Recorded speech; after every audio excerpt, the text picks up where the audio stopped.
नमस्कार, वार्ता चैनल में आप सभी का स्वागत है। नोएडा में सैलरी बढ़ाने की मांग को लेकर प्रदर्शन हुआ।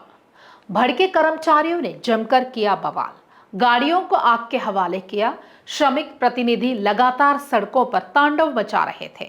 डीएम ने शांति बनाए रखने की अपील की है, साथ ही कहा कर्मचारियों के हितों के मुद्दों पर चर्चा हो रही है। नोएडा में प्रदर्शन को लेकर बड़ा फैसला लिया गया है। श्रमिकों के हित में यह बड़ा फैसला मुख्यमंत्री योगी आदित्यनाथ ने अब समिति गठित की है। उचित समाधान होगा, यह मुख्यमंत्री योगी आदित्यनाथ ने कहा है।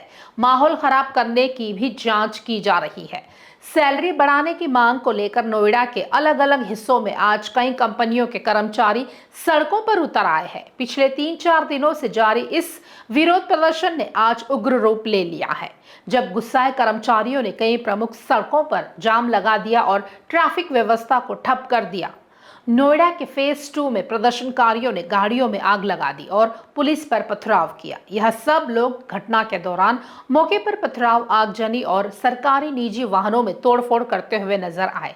प्रदर्शन उग्र होते ही पुलिस ने आंसू गैस के गोले छोड़े, लेकिन प्रदर्शनकारियों को काबू में करने में पुलिस नाकाम रही। तो आइए देखते हैं इस पर हमारी एक खास रिपोर्ट।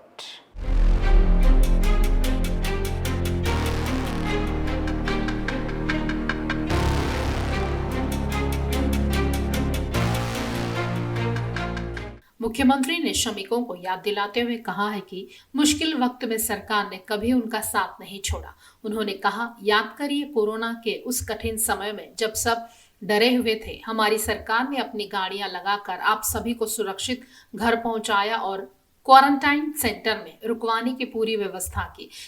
पीएम मोदी के नेतृत्व में हमारी सरकार सुरक्षा, सुशासन और सेवा का मॉडल खड़ा कर रही है। सीएम योगी ने कहा है कि परिस्थिति कैसी भी हो सकती है, लेकिन व्यक्ति को अपना धैर्य नहीं खोना चाहिए। उन्होंने 2017 से पहले के उत्तर प्रदेश की याद दिलाते हुए कहा है कि जब उद्योगों पर ताले लगे थे, बेटियां और व्यापारी सुरक्षित नहीं थे। मुजफ्फरनगर, शामली, मेरठ और गाजियाबाद जैसे जिलों ने वो खौफनाक दौर देखा है। उन्होंने पुरानी सरकारों पर भर्तियों में भाई भतीजा करने का भी आरोप लगाया। मजदूरों और युवाओं के हक में बड़ी बात करते हुए मुख्यमंत्री ने ऐलान किया है कि अब आउटसोर्सिंग पर नौकरी करने वाले कर्मियों को भी मानदेय की पूरी गारंटी मिलेगी। उन्होंने कहा कि जहां पहले ट्रेनिंग के नाम पर कुछ नहीं होता था, आज प्रदेश के 60,000 नौजवान ट्रेनिंग लेकर अपने भविष्य को संवार रहे हैं। वैश्विक हालातों पर बोलते हुए सीएम योगी ने पाकिस्तान और दुनिया के अन्य देशों की तुलना भारत से की है। उन्होंने कहा है कि गल्फ वार के बाद पेट्रोल के दाम दुनिया में 4 गुना बढ़ गए, लेकिन पीएम मोदी के कारण भारत में रेट कम है। उन्होंने पाकिस्तान पर तंज कसते हुए कहा, वहां लोग खाने के लिए मोहताज हो रहे हैं, उसकी तो नीयत ही भूखे मरना है। जो सुख की अनुभूति आज हम भारत में कर रहे हैं, क्या वह पाकिस्तान में संभव है?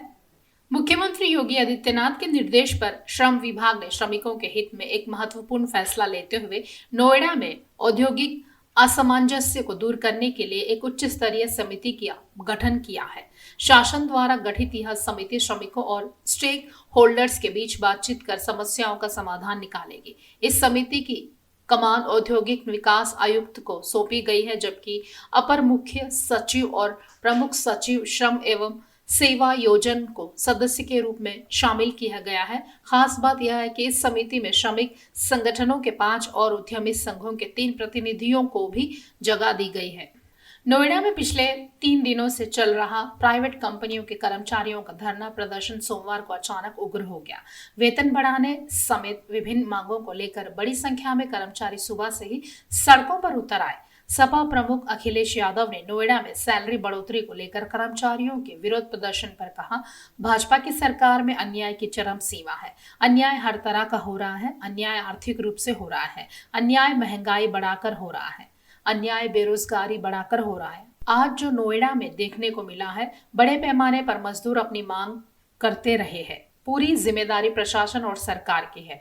अखिलेश ने बंगाल चुनाव को लेकर दावा किया है कि वहां दीदी ममता बनर्जी ही जीत रही है।